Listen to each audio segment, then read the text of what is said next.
பொழுது விடியட்டும் என்று படுத்து கிடப்பவர்களே, பொழுது விடியட்டும் என்று படுத்து கொண்டே இருப்பவர்களே, ஒன்றை நினைவில் கொள்ளுங்கள். நீங்கள் எழுந்திருக்காத வரையில் உங்கள் வாழ்க்கையும் விடிய வாய்ப்பில்லை.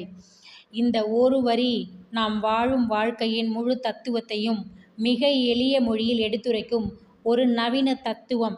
இது எந்த ஒரு மெய்யறிஞனின் நூலிலும் கண்டுபிடிக்கக்கூடிய மிக ஆழமான உண்மையை சுட்டி காட்டுகிறது.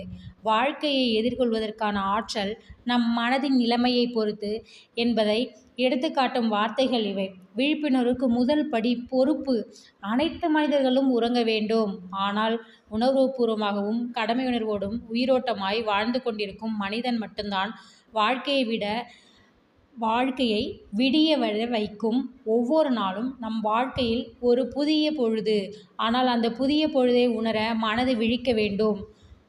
வாழ்க்கையின் விடியலை நாம் தூங்கிக் கொண்டே எதிர்பார்த்தால் அது ஒருபோதும் நம்மை தேடி வராது. வாழ்க்கையில் வெற்றியும் மகிழ்ச்சியும் அமைதியும் ஆல் ஏரியா செல்ஃப் இயண்ட். அதற்கான முயற்சி நம்மிடமிருந்தே ஆரம்பிக்க வேண்டும்.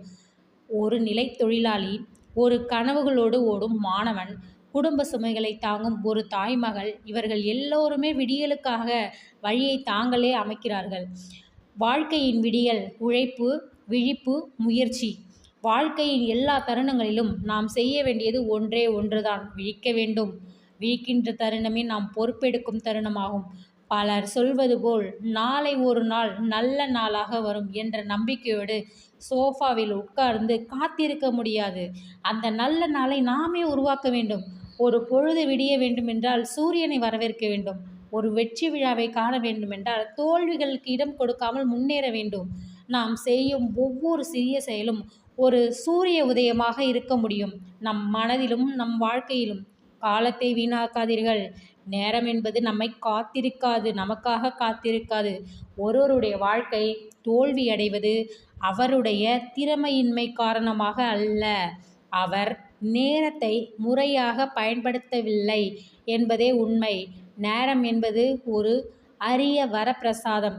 அதை பயன்படுத்தாமல் விட்டுவிட்டு இன்னும் கொஞ்சம் தூங்கட்டும், நாளை கொஞ்சம் பார்ப்போம், எப்பவாவது செய்வோம் என தள்ளி வைப்பது ஒரு நாட்டை பேண முடியாத அரசியல்வாதி போல் வாழ்வதற்கு சமம். நீங்கள் விழித்திருக்கும் நிமிடமே உங்கள் வாழ்க்கை வெற்றிக்கு செல்லும் முதல் கட்டம்.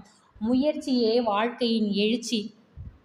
இன்று நீங்கள் எழுந்து ஒரு சிறிய வேலை செய்தால் கூட அது ஒரு பெரிய மாற்றத்திற்கு வழிவகுக்கும். ஒரு புத்தகம் படிக்கத் தொடங்குங்கள். ஒரு பயிற்சி எடுத்துக்கொள்ளுங்கள். ஒரு வீடியோ பார்த்து அறிவை பெருக்குங்கள். ஒரு